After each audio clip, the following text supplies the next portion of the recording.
श्री गणेशाय नमः। श्री जगदम्बा दुर्गा दैवीय नमः। अंतस यात्रा की इस कड़ी में आज हम भगवान का पंचामृत स्नान करवाने जा रहे हैं। जो लोग अपने घरों में कान्हा जी को स्थापित करते हैं, शिवलिंग रखते हैं, शालिग्राम जी रखते हैं, उनका तो नित्य स्नान वो जल से करवाते ही हैं। लेकिन समय समय पर त्यौहार आदि आने पर हमें भगवान का पूर्ण रूपेण पंचामृत स्नान करवाना चाहिए। हम अपने घरों में सूक्ष्म रूप से जितना कर सकते हैं उतना हम आपको दिखा रहे हैं। हमें साफ नई थाली या जो हमने भगवान जी के लिए थाली और बर्तन रख रखा है उसमें हमें स्वास्तिक आदि बनाकर भगवान जी को स्थापित कर देना चाहिए और हमें भगवान का स्नान कराना चाहिए। अब देखिए, स्नान कराने के लिए हमें दूध, दही, गंगा जल, शक्कर, शहद, घी और पंचामृत आदि पहले से बना लेना चाहिए और भगवान के लिए एक दीपक जलाकर ज़रूर रख लेना चाहिए, क्योंकि दीपक में ही हम भगवान का आवाहन करते हैं। शालिग्राम जी और कान्हा के लिए स्नान के लिए अगर हमारे पास शंख है तो सबसे उपयुक्त है। हमें उन्हें शंख से स्नान कराना चाहिए। सबसे पहले हमें थोड़ा उन्हें सादा जल डाल देना चाहिए। उसके बाद हमें दूध से स्नान कराना चाहिए। उसके बाद फिर थोड़ा सा सादा जल डाल देना चाहिए। किसी भी चीज़ से स्नान कराने के बाद थोड़ा सादा जल हमें डाल देना चाहिए। दूध के बाद हमें दही से स्नान कराना चाहिए। हम दही से स्नान करा दें, भगवान को अच्छे से दही लेप दें हैं, इससे भगवान हमारे साफ भी हो जाते हैं और हमारा स्नान भी हो जाता है। हमारे लड्डू गोपाल हैं और हमारे शालिग्राम जी हैं।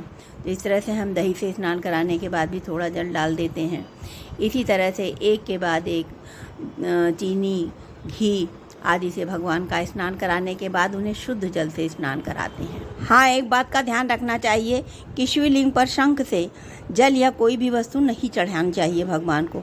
हमारे बहुत से साधक जानते होंगे कि शंख चूर्ण का वध करने के कारण भगवान भोलेनाथ को शंख से कोई वस्तु नहीं चढ़ाई जाती है। इसी प्रकार हमें बाद में एक एक करके शहद, शर्करा, घी आदि का लेपन करके भगवान को पंचामृत स्नान कराना चाहिए।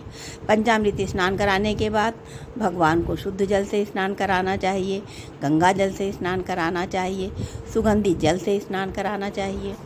जैसा हमने पहले बताया है कि शालिग्राम जी को, कान्हा जी को शंख से और भगवान भोलेनाथ को या शिवलिंग पर हमें किसी पात्र से, तांबे के पात्र से जल आदि चढ़ाना चाहिए। तांबे के पात्र में जल, चांदी या नॉर्मल स्टील का पात्र जैसे आज हुक्कल होता है उसमें हमें दूध और दही आदि का स्नान कराना चाहिए, क्योंकि तांबे के पात्र में दूध और दही से स्नान नहीं कराना चाहिए। अब देखिए, शालिग्राम जी को और कान्हा जी को पंचामृत स्नान कराने के लिए हम शंख का इस्तेमाल कर लेते हैं। शंख से हम उनको पहले सादे जल से नहलाते हैं, लेकिन देखिए, शिवलिंग पर जल चढ़ाने के लिए हम तांबे के पात्र का इस्तेमाल करते हैं। उसके बाद हम पंचामृत स्नान के लिए भी शंख में पंचामृत डाल करके कान्हा जी व शालिग्राम जी के ऊपर पंचामृत चढ़ा सकते हैं। इस प्रकार से हम पंचामृत शंख में डाल करके कान्हा जी को और शालिग्राम जी के ऊपर अर्पित करते हैं। और आप मन में बराबर ओम नमो भगवते वासुदेवाय कृष्णाय गोविंदाय हरये परमात्मने प्रणत क्लेश नाशाय गोविंदाय नमो नमः या ओम नमः शिवाय, ओम नमः शिवाय, कोई भी मंत्र आप निरंतर मंत्र का जाप करते रहें। अब इसके बाद स्वच्छ जल से भगवान का स्नान कराते हैं और शिवलिंग पर हम किसी पात्र से ही चरणामृत चढ़ाते हैं। और कुछ भी चढ़ाने से पहले, जैसा मैंने कहा है, चढ़ाने के पहले और चढ़ाने के बाद थोड़ा सा जल जरूर अर्पित कर देते हैं। इस प्रकार से हमारा भगवान का पंचामृत स्नान हो गया।